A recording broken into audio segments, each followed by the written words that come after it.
Assalamu alaikum wa rahmatullahi wa barakatuh. Much better, much better. I want to start off by saying all praise be to Allah, the most gracious, the most merciful, the most powerful. It's only Him we worship, only Him we bow down to, and only Him we turn to when we're in need. And also like to send peace and blessings upon our beloved Prophet Muhammad sallallahu alaihi wasallam. My dear respected brothers and sisters, yeah, right now I'm going to speak on behalf of the brothers. On a serious note, bro, if you can't respect each other, if you can't put your pride and your arrogance aside, and if you feel like you can't control yourself, bro, the door's over there. Allah don't need you to be here. I don't need you to be here, bro. Every single one of you could get up and walk away. That don't mean nothing to me, bro. We come here together under the one banner of La ilaha illallah. We put our differences aside. Brothers, mashallah, tabarakallah, we're big men, bro. And we're making mad noise in the masjid. Don't get me wrong. It's a good thing that a lot of the youth are here. But when it's time to pray, bro, you give respect to Allah subhanahu wa ta'ala. He comes first. Over your mother, your father, your brothers, your sisters, your girlfriend that you got laying around somewhere, I don't care. But you'll put your differences aside because Allahu Akbar is about to begin. So Allah comes first. So like I said to you, if anybody feels like, and I'm not even saying to you, I'm a dusty guy, bro. I'm a waste man. I'm not telling you, my man thinks he's better than us. Nah, bro. I'm worse than you. I know that for a fact. But the matter of fact is, bro, this is the house of Allah. We respect it. We come together. There's different faces, different nationalities, different shades of skin. That's all because of the permission of Allah subhanahu wa ta'ala. We come here for a reason. There's a few things I'm going to talk about during this lecture. And one of them being, as a lot of youngsters, especially the ages between 14, 15 and so on and so forth and up, are falling into. And that's haram relationship. Man, see a couple brothers here, mashallah, tabarakallah, come into this masjid holding hands with another sister, hugging her, saying, I'll see you after the talk. Alhamdulillah, at least he's come to the masjid, innit? But really, is this what it's come to?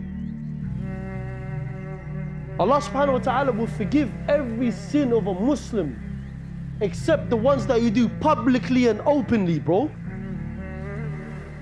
Now, where's the shame, bro? I remember back in my day when we were here, if man them used to smoke up and those blocks around the corner, and the uncle or auntie used to walk past, best believe we're putting that cigarette or that weed away. Or we're gonna stop listening to music. Bro. Or we're gonna stop listening to that music that we're listening to, even though we're around the corner from the masjid. Nowadays, you don't give a damn. You continue. Where's the fear of Allah gone, bro? We're Muslims. Since when has Islam become secondary? Since when? And no wonder we're miserable. We're all suffering from something to do with isms, bro.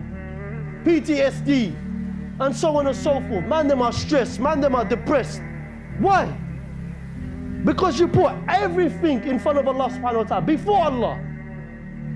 You chose the girlfriend, you chose your education, your job, before Allah subhanahu wa ta'ala. Let's be real with ourselves, bro. What is happening to us, man? There's some non-Muslims here for the first time. Is this how Muslims act? We're brothers. MashaAllah, brother couldn't hack it, started laughing. But really and truly, I'm going to tell you this now, innit? If you're sitting in front of or next to the brother that's sitting next to you, and that brother is the joke man of your circle, or that brother is the one that doesn't, remind you of Allah subhanahu wa ta'ala, and he drags you away from obeying Allah subhanahu wa ta'ala and obeying your parents, bro, start questioning your relationship with that guy, bro. That guy don't want good for you. That guy don't want Jannah for you, bro. That guy's trying to distract you from the deen of Allah subhanahu wa ta'ala and whatever comes with it. That's Allah, the Quran, the Sunnah, and the companions of Rasulullah sallallahu alayhi wa sallam. You see, they sacrificed a lot, bro. Islam spread to Europe, and that was because of them. by the permission of Allah subhanahu wa ta'ala, by the mercy of Allah subhanahu wa ta'ala. I've gone to places, and recently I was working on a project for the past 2 weeks, and I met a lot of people, and I met one guy that now decides to do therapy on behalf of someone that passed away at the age of 16, bro, and I'm wearing his wristband right now. And the wristband says, yeah, hashtag Andy's Man Club. Andy was a boy that was 16 years old, bro, that committed suicide. Non-Muslim. But I've got to give respect for him on this and this movement, this trend that is going by his name. And you know what that is? That is, he committed suicide because he was in a haram relationship, bro. He wasn't Muslim, but you know what I mean by haram relationship.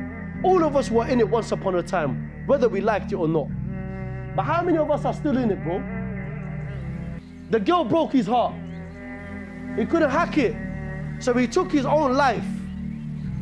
Some people from Leicester community contacted me knowing that I'm going to Leicester to do a talk with Abu Taymiyyah on the 2nd of July. A 15-year-old Muslim took his own life because the girl he was with decided to go and see another guy, bro. How many of us are still involved in that, bro? Islam completes, getting married completes half of your deen in Islam. If you're really going down that path or you feel like you're going to fall into what? Zina. The zina of the eyes. The zina of the hands, bro. How many of us see pornography? It's become normal amongst the Muslim community, bro. Some of the youngsters come to me, bro, after my talks, they pull me to the side. Akhi, I can't help it, but I'm addicted to pornography. Another guy, I'm addicted to smoking weed. I'm addicted to committing zina. That's their trials and tribulations. That's their fitna. I can't put him down for that, bro. I'm scared that I might be even involved in that once. You never know. Allah could test every single one of us here. But nowadays, what's worse and what's coming, it's becoming quite disgusting and disturbing, is that Muslims are finding the faults of their Muslim brother. And you have the audacity to think that Allah gave you the green light, where Allah's not going to expose you and expose this nasty and the filth that you come up to, that you get up to behind closed doors, or what you do on the phone, or when your parents are calling you to pray your salah. What are you doing, bro?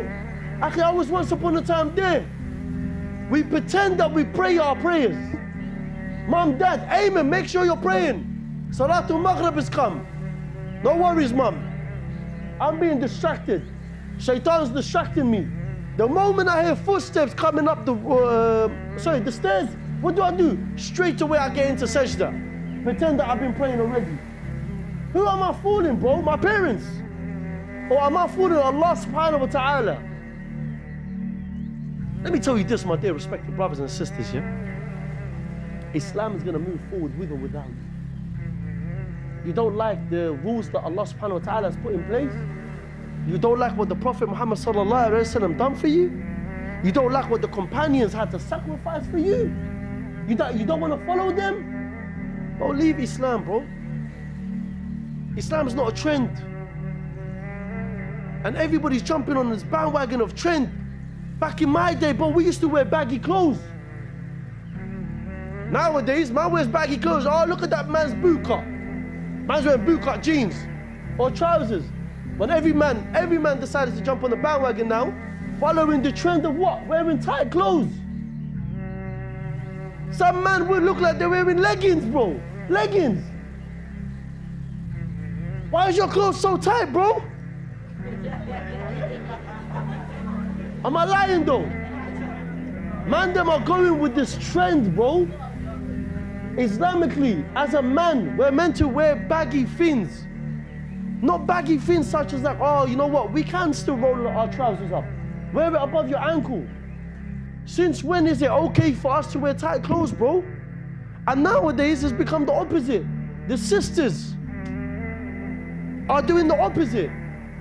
They're wearing baggy clothes, but it's baggy jeans, baggy jumper, baggy tee. Where's your hijab gone? They think their hijab is just a headscarf. No, bro. Your hijab is everything, bro. Your character, your etiquette, how you speak. That's your hijab. On top of that, your abaya. And I don't know where it's come to, bro. Oh, you know what? The brother's getting too much now. He's getting onto us. I couldn't give a damn. Sisters nowadays, they're wearing abaya. Allahumma barik. But they got this belt across their waist. Why are you trying to show your figure, man? A woman that shows her figure would not come 500 years close to Jannah, bro, because she's showing her figure. How about that? This is a hadith. A woman that is clothed but yet naked. What does that mean, bro? A woman that is dressed modest, but yet you can see every figure. For what? Who are you trying to fool? And you got thirsty brothers. Oh, mashallah, sister. Assalamu alaikum.